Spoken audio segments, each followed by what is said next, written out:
개인 투자자만 주식을 매수하고 있는데요. 시장 흐름 다소 좀 무기력해 보입니다. 어떤 전략으로 대응해야 될지 산민의 전략에서 그 해법을 찾아보도록 하겠습니다. 오늘 이 시간에는 머니투데이 방송의 이학영 전문위원과 솔로몬 투자증권 압구정금융센터의 박범기 차장 두 분 함께 하십니다. 두 분 안녕하십니까? 네, 안녕하세요. 시장에 준비되는 키워드를 하나씩 확인해 보도록 하겠습니다. 먼저 5위부터 3위까지 키워드를 화면을 통해서 확인해 보도록 하겠습니다. 오늘의 5위 키워드는 외환은행 금융위 2시 임시회의입니다. 금융위원회가 오후 2시에 임시회의를 개최하고 론스타에 대해 추가 지분 강제 매각 명령을 내릴 것으로 알려졌습니다. 매각 방법과 시기에 관심이 모아지고 있습니다. 4위 키워드는 유가, 금값 등 상품 가격 하락입니다. 유로존 우려감으로 유가가 회복 하루 만에 $100 아래로 내려왔습니다. 금 가격도 큰 폭으로 하락했습니다.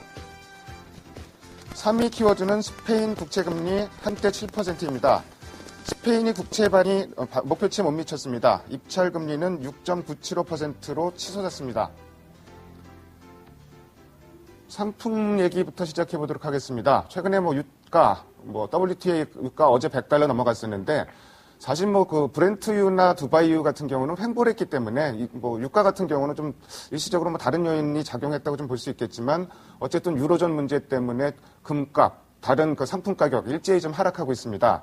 박범기 차장께서는 글쎄요, 지금 그 상품 시장 가격 굉장히 불안한데 이런 흐름 좀 어떻게 보고 계십니까? 네, 단기적으로 달러 강세로 인해서 이제 금값도 하락을 하고 이제 유가도 하락을 하는 모습을 보였는데요.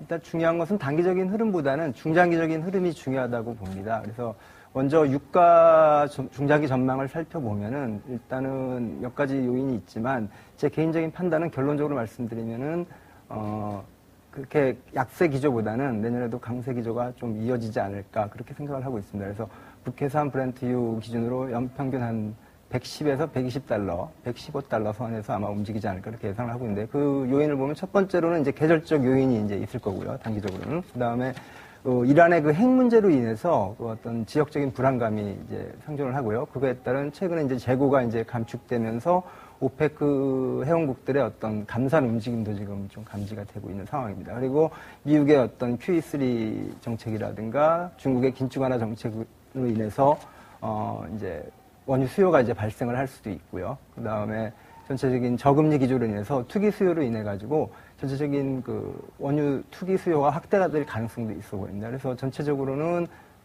단기적으로는 변동성이 있겠지만 중장기적으로는 좀 강세 기조가 예상이 되고요.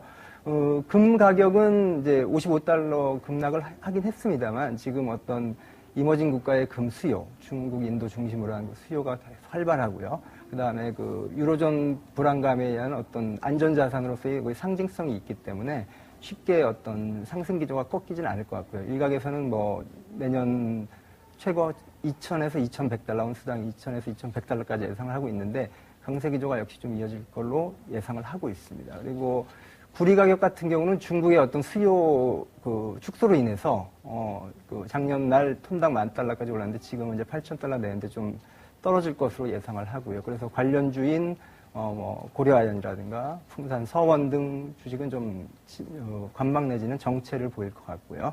그다음에 곡물 가격은 이제 작황이라든가 여러 가지 투기적 요인에 따라 이제 변동성이 크기 때문에 그거는 좀 변동성이 이제 오르거나 곡물에 따라서 이제 내리거나 하는 변동성이 좀 많이 있을 걸로 보여집니다. 그래서 결론적으로 말씀드리면 이제 가장 중요한 게 어때 유가의 안정적인 움직임인데 유가 관련주 같은 경우는 중국 긴축 완화 기대감과 연계가 돼가지고 화학 정유주 중에서 대표적인 SK 이노베이션이라든가 S-오일 또 호남석유, LG화학 중심의 대표주 중심으로 대응을 하되 시장 변동성이라든가 유가의 단기적인 변동성에 따라서 좀 트레이딩 관점에서 접근하는 것도 필요하지 않을까 그렇게 보여집니다.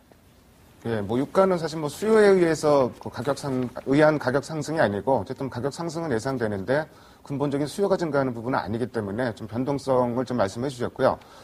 금속 가격 말씀해 주셨는데 조금 전에 언급도 해 주셨지만 그렇다면 이제 금속 가격, 구리값, 은값 이런 데 영향받는 종목들이 있는데 그런 종목들은 좀 방어적으로 대응해야 되겠죠? 네, 지금 상반기에 주식 가격이 이제 고점을 형성하고 최근에 좀 단기 이렇게 횡보 중인데요.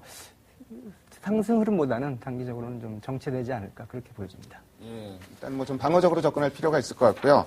다음으로 이제 스페인이 또 지금 그 위기의 진원지로 좀 확산이 되는 좀 이런 모습을 보이고 있습니다. 어제 뭐 국채 발행했는데 목표치가 40억 유로, 근데 실제로 발행된 거는 35억 6천만 유로밖에 발행이 안 됐습니다. 그나마 금리도 10월에 비해서 무려 150bp 이상이 상승을 했고요.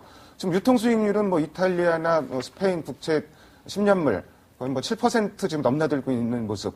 그러니까 어떻게 보면 유럽 중앙은행 빼면은 좀 매수세가 실종된 상황인데요. 이학영 의원께 좀 여쭤볼게요. 다음 주에 이제 뭐 스페인 20일 총선이 있고요. 미국 같은 경우도 지금 슈퍼위원회 있고 또 블랙 프라이데이도 이제 다음 주에 있고 뭐 이런 여러 가지 변수들이 많은데 이번 주는 사실 해외 흐름이 상당히 좀 좋지 않았는데 다음 주에는 좀 개선될 수 있을까요? 네, 그 다음 주에도 기본적으로는 만만치는 않아 보입니다. 특히 그 유럽 쪽은 계속해서 이제 국채 금리가 핫 이슈가 되지 않겠습니까? 뉴스가 계속 될 거고요. 조금 오르고 내릴 때마다요. 주가는 변동성이 커질 수밖에 없습니다. 저 자신도 대한민국의 지금 그 국채 금리 잘 모르는데요. 아마 시청자분들은 마찬가지인 분이 많을 것 같습니다. 그렇지만 이제는 다들 이태리, 스페인 그런 국채가 7% 넘느냐 안 넘느냐가 아침에 새벽에 일어나서 관심이 될 정도로요. 정말 그런 것들이 글로벌 이슈가 되고 있는 것이 참 답답하죠. 문제는 이것뿐만 아니죠. 지금 계속 루머상으로 떠돌고 있고요. 정말 긴가민가 하고 있지만 또 프랑스가 또 언제 또 신용등급이 갑자기 또 내려갈지 그것도 알 수가 없던 거죠. 루머상이 될지 정말 그렇게 내려갈지 어떨지 모르겠지만 그런 얘기가 좀 있기 때문에요. 좀 다음 주에도 어떤 잠재 악재는 분명히 있다라고 저는 생각하고 있습니다. 미국은 말씀하신 대로 이제 슈퍼위원회는 그것도 있는데요. 실제로 뭐 될지 안 될지 모르겠지만 또 내년 봄으로 연장한다는 얘기도 있기 때문에 그보다는 실제로 다음 주에는 아마 소비와 관련된 예측이 뭐 가장 그 시장에서 큰 영향을 미칠 겁니다. 이번 주에도 계속해서 여기저기서 예측하는 지수들이 나오고 있고요. 작년도보다 뭐 2% 늘어나네, 3% 늘어나네부터 아니다, 작년보다 낮을 게 없다라는 얘기까지 뭐 많이 나오고 있는데요. 다음 주는 내내 소비와 관련된 주식들의 움직임이 그에 대한 기대감으로 계속 말씀드렸다시피 기대감으로 주가는 움찔거릴 것 같습니다. 다만 실적 발표가 거의 끝마무리에 있어서 같이 맞물려 있기 때문에요. 지금 소비주들도 정말 좋다고 생각했던 소비주들이 주가가 훅 꺾이는 경우가 많기 때문에요. 여전히 유예되겠지만 여하튼 다음 주는 유럽은 말씀드렸던 대로 국채금리 특히 프랑스권이고요. 미국에서는 소비와 관련된 예측이 뭐 다음 주에 가는 핫 이슈가 되지 않을까 싶네요. 예, 역시 뭐 다음 주 뭐 기대를 해봤지만 유로존 관련 다음 주에도 좀 만만치 않을 것 같고요. 다만 이제 미국의 그 소비 이 변수가 어떻게 나타나는지가 시장의 방향성을 좀 영향을 많이 줄 것 같습니다. 다음으로 오늘의 2위 키워드를 화면을 통해서 확인해 보도록 하겠습니다. 오늘의 2위 키워드는 개인 4일째 순매수입니다. 개인만 주식을 사고 있습니다. 15일부터 오늘까지 4일째 순매수하고 있고 반면에 그 기간 동안에 국내 기관들은 연기금만 빼고 순매도를 하고 있습니다. 상당히 좀 답답한 흐름이고요. 어떤 종목들을 사는지 좀 봤는데 연기금 같은 경우는 대표적으로 뭐 삼성전자, 현대차, 현대글로비스 이런 종목들을 사고 있고요. 개인 투자자들은 11월 중에 순매수 상위 종목이 현대중공업, OCI, 또 현대모비스 이런 종목을 사더라고요. 대표적인 낙폭과대주들인데요. 이학영 위원께서는 글쎄요, 개인 투자자들 관심은 여전히 낙폭과대주에 있는 것 같은데 이런 상황을 좀 어떻게 보고 계십니까? 네, 그 개인 투자자분들도 정말 그 투자 성향에 따라서 많이 다르죠. 뭐 기간 어느 정도 보는지에 따라서 다 다르지만 제가 때까지 주식업계에 있으면서 참 느낀 거지만은요. 정말 말로는 장기 투자자라고 생각하시지만 이게 주식이란 것이요. 실시각각 변하고 안 보고 싶더라도 보이는 것이 주식 시세이기 때문에요. 말이 장기 투자가죠. 지나고 보면 단기 투자랑 똑같고요. 단기적으로 대응하신 분도 주가가 물려서 본의 아니게 정말 초장기 투자가 되신 분이 많은데요. 이럴 때일수록 냉정하게 본인의 정서적이라는 판단, 입장, 전략 전술을 꼼꼼히 좀 보셔야 됩니다. 다시 한번 확인드리겠는데요. 트레이더라는 분들이 계십니다. 트레이더는 좀 단기적으로 보시는 분들인데요. 이런 분들은 항상 맞습니다. 미국도 마찬가지인데요. 주가 많이 떨어지면 다분히 심리적으로 이제 많이 떨어졌기 때문에 반등할 것 같은 주식 가는 거 맞죠? 트레이더와 워낙 본분이 좀 단기적으로 보시면 그런데요. 그런 분들도 지금 같은 글로벌 금융환경이 이렇게 복잡하게 엮여 있고요. 일반적인 상식적으로 해결이 안 되는 부분이죠. 앞서도 말씀드렸다시피 저 자신도 마찬가지지만 대한민국 주식 투자, 일반 투자가 중에서요. 국채, 유럽의 국채 7% 무슨 큰 관심이 있었겠습니까? 그런 거죠. 그런 위기가 이런 상황이 워낙 큰 상황에서는 단기 트레이더의 입지가 좁아질 수밖에 없기 때문에요. 이렇게 많이 떨어진 주식 올라갈 것 같다고 사는 것은 기본적으로는 저는 반대의 입장을 갖고 있습니다. 다시 한번 말씀드리지만 정말 시장이랑 큰 상관없이 꾸준하게 정말 좋아질 만한 것들을 사셔야죠. 지금 가격이랑 상관없이요. 그것조차도 지금 쉽지 않은데요. 많이 떨어졌다는 이유만으로 주식을 사기는 쉽지 않습니다. 다만 반대로요. 본인 스스로가 난 정말 단기적인 흐름 상관없이 정말 길게 보겠다 하는 분들은 하이닉스도 좋고 뭐 LG전자도 좋은 거죠.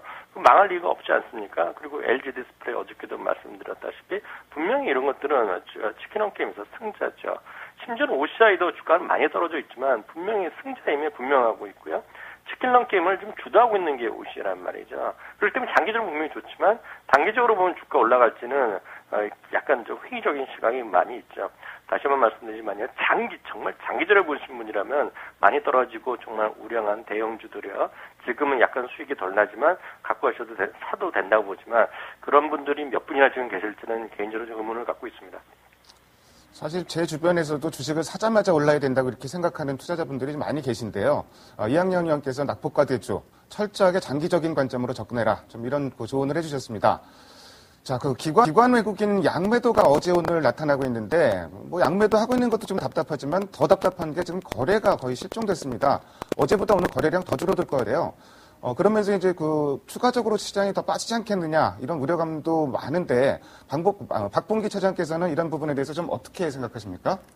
네, 지금 이제 거래량이 상당히 급감한 상태고요. 일단 수급 상황을 잠깐 살펴보면은 10월 한 달 동안 이제 안도렐리장이 있을 때는 외국인과 기관이 합쳐서 이제 3조 6천억 정도 순매수를 했습니다. 근데 이제 11월 장 같은 경우는 거래량 급감 상황 속에서 약 7, 8천억 순매도를 양대 기관 합쳐서 이제 보이고 있는데요.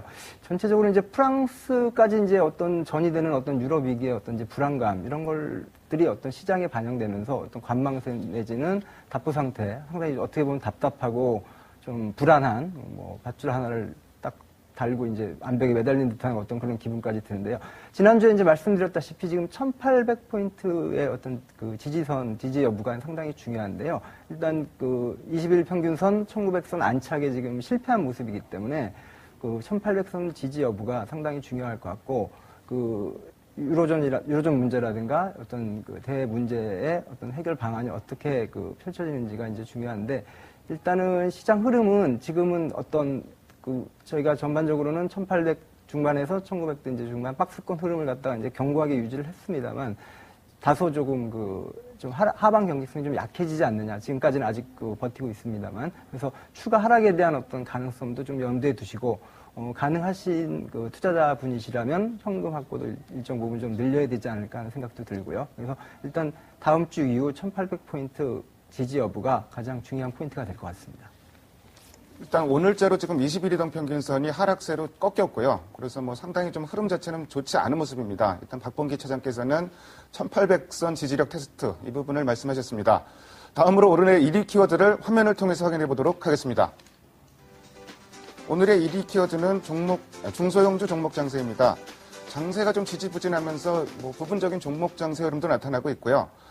대형주보다는 중소형주가 그나마 조금 견고합니다. 중소형주가 강하다는 얘기가 아니고 대형주에 비해서는 그나마 좀 덜 빠지고 좀 이런 모습도 좀 나타나고 있는데요. 사실 최근에 시장이 좀 정체되면서 중소형주에 관심 갖는 투자자분들이 좀 많아졌는데 박봉기 차장께서는 중소형주 투자 어떻게 생각하시고 또 유망 종목 있으면 같이 좀 말씀해 주십시오. 네, 지금 대형주의 경우는 아무래도 삼성전자 같은 경우도 그렇고 현대차 같은 경우도 상승 탄력이 지금 시장 어떤 대적인 변수 흐름 때문에 상승 탄력이 둔화되고 이격도가 지금 좀 커지고 있는 상황입니다. 그래서 아무래도 지금 최근에 이제 기관이라든가 자문사 중심으로 해서 중소형 종목을 찾아가지고 어떤 이제 수익률 게임 양상을 보이고 있고요. 그리고 최근 몇 달간 주식시장 흐름을 보시면은 투자자분들 잘 아시겠지만 어떤 게임이라든가 엔터주 또는 바이오주, 각종 이제 테마주, 여러 가지 헬스케어 관련주라든가 가장 또 그리고 이제 광범위하게 이제 많이 반영된 종목이 이제 스마트폰 관련 부품주라든가 반도체 관련주 이런 종목들이 이제 많이 지금 개별적으로 상승을 하고 있는데요. 그래서 당분간은 시장 흐름이 이제 이렇게 좀 상승 흐름을 이어가기는 힘들고 좀 답보 상태 내지는 좀 정체 흐름을 보인다고 생각이 된다면 아무래도 중소형주 중에서 유망한 종목을 찾아서 투자를 하셔야 될 것 같고요. 그래서 지금 방금 언급해드렸던 어떤 그런 테마성 종목들이라든가 트렌드 관련 종목들은 그동안 이제 상승을 많이 했습니다. 삼성 모바일 디스플레이 관련 납품 업체라든가 아몰레드 관련주 또는 삼성전자 스마트폰 관련 업체라든가 또 반도체 비메모리 반도체 관련주라든가 종목별로 많이 상승을 하였기 때문에 제가 오늘 좀 그동안 좀 소외됐거나 앞으로 좀 추가 상승에 대한 어떤 기대감 있는 종목들을 좀 몇 개 골라봤는데요. 첫 번째는 이제 LG 디스플레이 관련 아몰레드 관련주로서 동아 엘텍하고요, 아바코, K맥 등을 한번 눈여겨보실 걸 권유드리고요. 그다음에 자동차 부품 관련주들은 매출 전망이 계속 좋아지고 있고 해외 수주 모멘텀도 지금 좋아지고 있는 SJM이라든가 우시스템, KB 오토시스 이런 종목들을 눈여겨보시는 게 좋을 것 같습니다. 어차피 지금 시장 흐름이 어느 정도 좀 정체 현상을 빚고 있는 상황에서는 일종의 이제 디커플링이죠. 글로벌 시장과 우리나라 시장의 디커플링 또는 업종 간의 디커플링, 종목 간의 디커플링 현상이 일어나기 때문에 그 와중에 어떤 진주를 찾아서 투자하시는 전략이 필요하지 않을까 싶습니다. 중소형주 투자는 그야말로 어떤 종목에 투자하느냐가 가장 중요한데 종목 선택이 상당히 좀 중요합니다. 박봉기 차장께서는 일단 AM 모빌리티 관련주와 자동차 부품주를 우선적으로 좀 말씀해 주셨습니다. 오늘 시장 흐름 보면은 1850선 회복이 쉽지 않을 것 같은데요. 일단 1850선 지지선으로 여겨졌던 지지대가 좀 무너지는 양상입니다. 추가 하락 가능성도 좀 있는 것 같고요. 이학년 위원께서는 글쎄요, 지금 지지선이 붕괴된 상황인데 이 상황도 어떻게 보고 계시고 또 최근에 시장이 워낙 변동성이 심하다 보니까 단기 접근에는 좀 한계가 있을 것 같은데 중기적으로 관심 가져볼 만한 업종이나 종목이 있으면 같이 좀 말씀해 주십시오. 네, 1850이 어저께는 좀 밑으로 내려갔다가 연기금이 정말 분발하면서요. 주가가 막판에 많이 회복시키면서 올라갔는데요. 오늘은 아직까지는 역부족이네요. 좀 아쉬운 마음을 갖고 있습니다. 여하튼 주식은 1850 지지선이 이탈되어 있는 상태입니다. 어저께도 한번 이탈되어 있었지만요. 기존보다 10%포인트 정도 줄이는 것이 맞다라는 생각 갖고 있습니다. 제 기준으로 보면 60에서 70% 정도 주식, 그리고 나머지를 현금 정도 대응하시면 되지 않느냐 생각 갖고 있습니다. 대부분 아마 이 주식하시는 분이 이거보다 주식을 많이 갖고 계시기 때문에 해당이 안 되시겠지만요. 주식이 또 상대적으로 워낙 없다 하시는 분들도 문제죠. 심지어는 20, 30%밖에 없고 현금만 다 갖고 있다는 분들은 언제라도 지금 변동성이 워낙 크기 때문에 또 이틀 동안 또 100포인트 올라갈지 아무도 모르는 거거든요. 그렇기 때문에 주식이 없는 것 또한 분명히 주식 투자하시는 이상 리스크라는 생각을 갖고 있습니다. 없다 그러면 여전히 똑같습니다. 저는 자동차라든가 삼성전자, 그리고 화학, 그리고 또 건설 같은 경우에도 저는 좀 다크호스 종목군으로요. 일부씩 담으셔갖고 한 40%에서 50%는 최소한 갖고 가자는 생각을 전 갖고 있습니다. 중소형주는 우리 차장께서도 말씀하셨는데 저는 이렇게 봅니다. 정말 중소형주는 잘 선택하셔야 되는데요. 그것은 정말 본인들이 투자하시는 분들이 그냥 차트만 슬쩍 보고 누구 얘기에 슬쩍슬쩍 들어서는 답이 안 나옵니다. 그런 것들은 정말 너무나 위험한 천만한 주식 하시는 분들의 결과가 워낙 많기 때문에요. 그런 분들 증권회사에 다니시는 전문가분들이랑 좀 상담을 충분히 받으시고요. 최소한 그 종목에 대해서 확신을 가질 때 사셔야 됩니다. 예를 들어서 누가 바이오 좋다 이런 거 주식 투자하시면 조금만 떨어지면 주가는 급락할 때 좀 주식을 손해 볼 수밖에 없습니다. 누가 뭐라 그래도 일부분 주가 떨어지도록 확신을 가질 수 있고 남한테 떳떳하게 설명할 수 있는 그런 주식을 잘 선택해서 일부 좀 갖고 가시는 것은 괜찮지만 심지어는 어떤 주식은 테마성 주식으로 사셨는데 지금 이 시장이 다 어렵지 않습니까? 있는 도 없는 도 다 해서 물타기 하고 이런 거는 지금 상당히 좀 잘못된 경우다 봅니다. 지금은 현금을 좀 여전히 좀 아끼셔야 되는 시기라는 생각 갖고 있습니다. 네, 중기적으로는 자동차, 삼성전자, 그리고 화학주, 그리고 건설주까지 좀 말씀해 주셨고요. 테마주, 사실 테마주 검증되지 않은 테마주가 굉장히 많은데 어찌 보면은 이런 종목들은 내가 사면은 상투가 되는 경우가 많습니다. 이런 종목도 유의해야 된다. 이런 말씀까지 강조를 해주셨습니다. 지금까지 5가지 키워드를 통해서 시장 흐름을 살펴봤습니다. 오늘 두 분 말씀 잘 들었습니다. 감사합니다. 감사합니다. 감사합니다.